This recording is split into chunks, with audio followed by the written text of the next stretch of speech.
भक्ति धारा सबका कल्याण हो।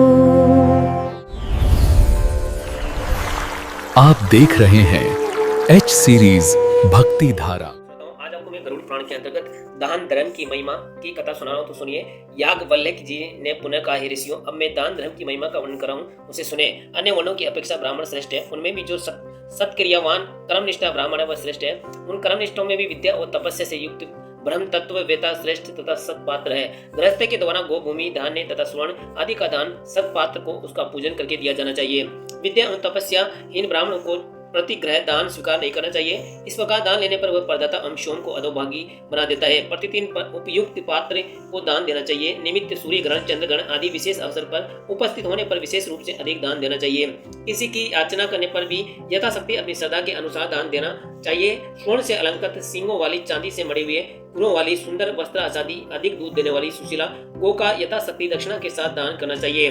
दान देते समय साथ में कांस्य पात्र भी देना चाहिए। सींग में 10 स्वर्ण, 160 मासा सोना तथा खुर में 7 पल चांदी लगानी चाहिए एवं दोनों पात्र 50 फल कांस्य का होना चाहिए। गो का बछड़ा भी अलंकृत होना चाहिए, रोग रहित तथा सवत्सा होनी चाहिए। यदि बछड़ा न हो तो स्वर्ण एवं पीपल काष्ठा का बच्चा एवं बाछी बनाकर देना चाहिए। ऐसा करने से प्रदत्ता बछड़े के शरीर में स्थित रोम संख्या के अनुसार उतने ही वर्ष पर्यंत सुरग का उपयोग बना रहता है।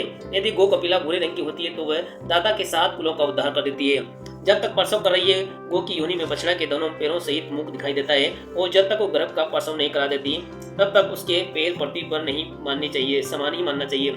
सामर्थ्य के अभाव स्वर्णमयी सींग आदि से युक्त गो का दान यदि नहीं किया जा सके तो भी रोग रहित हष्ट पुष्ट दूध देने वाली धेनु अथवा दूध न देने वाली गर्भिणी गो का दान करना चाहिए। वह स्वर्गलोक में महिमा मंडित होकर निवास करता है। ताकि वे प्राणी की आसनादि दान के द्वारा थकान दूर करना, रोगी की सेवा करना, देव पूजन करना, ब्राह्मण का अपराध प्रक्षालन करना तथा ब्राह्मण द्वारा उच्चिष्ट किए गए स्थान एवं पात्र का मार्जन करते हैं विधिवत दिए गए गोदान के समान फलदायी होता है। ब्राह्मण के लिए जो अभिष्ट हो वह वस्तु प्रदान कर प्रदाता को स्वर्ग लाभ लेना चाहिए। भूमि, दीप, अस्त्र, अन्न, वस्त्र एवं घृत के दान से प्रदाता लक्ष्मी प्राप्त कर सकता है।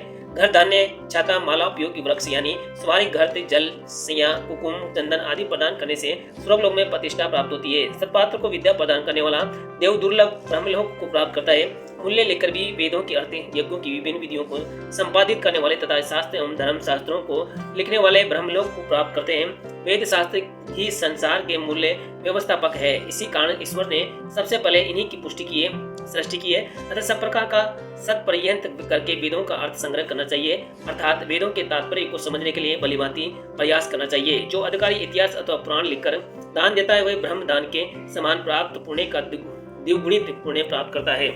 द्विज को नास्तिकों के वचन, उतरक तथा प्राकृत एवं मलेच्छ भाषा भाषित वचन नहीं सुनने चाहिए, क्योंकि ये सब द्विजनों को अधोगति में ले जाते हैं। दान ग्रहण करने का सामर्थ्य रहने पर भी जो लोग दान ग्रहण नहीं करते वे लोग उन्हीं लोगों को प्राप्त करते हैं जो दान दाताओं को प्राप्त होते हैं। कुछ साग, दूध, गंध और जल ये वस्तुएं बिना मांगे यदि कुलटा, पतित, नपुंसक एवं शत्रु के अतिरिक्त किसी दुष्कृति के द्वारा भी दी जा रही है तो भी इनका प्रत्याख्यान नहीं करना चाहिए। यदि कोई सुकृति इन्हें बिना याचना के दे रहा है तब तो इन्हें प्रज्ञान का कोई प्रसंग नहीं है।